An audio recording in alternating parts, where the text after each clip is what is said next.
শিশুদের ইসলামিক সাধারণ জ্ঞান ৩০টি প্রশ্নের উত্তর। আমাদের চ্যানেলে ইসলামিক গল্প, দোয়া ও মজার ভিডিও পেতে অবশ্যই সাবস্ক্রাইব করবেন। পুরো ভিডিওটি না টেনে দেখার অনুরোধ রইল। বিসমিল্লাহির রাহমানির রাহিম।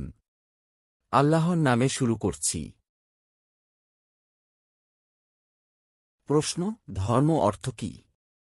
উত্তর: ধর্ম অর্থ বিধান বা পথ।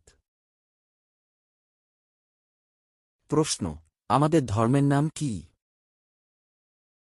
উত্তর: আমাদের ধর্মের নাম ইসলাম। প্রশ্ন: ইসলাম শব্দের অর্থ কি? উত্তর: ইসলাম শব্দের অর্থ শান্তি। প্রশ্ন: শান্তির একমাত্র পথ কোনটি? উত্তর: শান্তির একমাত্র পথ ইসলাম। প্রশ্ন: কাদেরকে মুসলমান বলা হয়? উত্তর: যারা ইসলাম ধর্ম গ্রহণ করেছে, নবী ও রাসূলের কিতাবের উপর ঈমান এনেছে, তাদেরকে মুসলমান বলা হয়।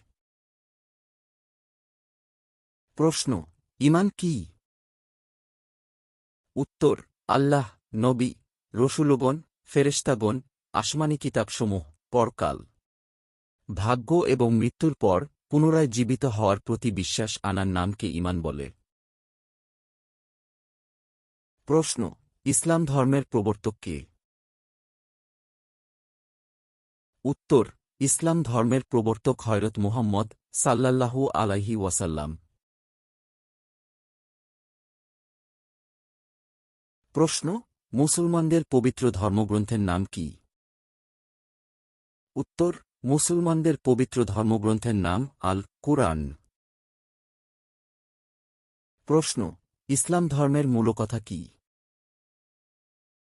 উত্তর: ইসলাম ধর্মের মূলকথা লা ইলাহা ইল্লাল্লাহু মুহাম্মাদুর রাসূলুল্লাহ। প্রশ্ন: দ্বীন অর্থ কি? উত্তর: দ্বীন অর্থ আল্লাহ কর্তৃক নির্ধারিত জীবন যাপনের পথ ও মত। প্রশ্ন: সর্বপ্রথম কে ইসলাম গ্রহণ করেন?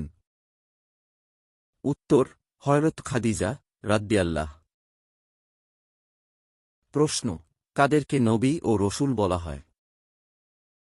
উত্তর: মানুষকে সঠিক পথ দেখানোর জন্য যুগে যুগে আল্লাহ যাদেরকে মনোনীত করে পৃথিবীতে পাঠিয়েছেন, তাদেরকে নবী ও রসূল বলে।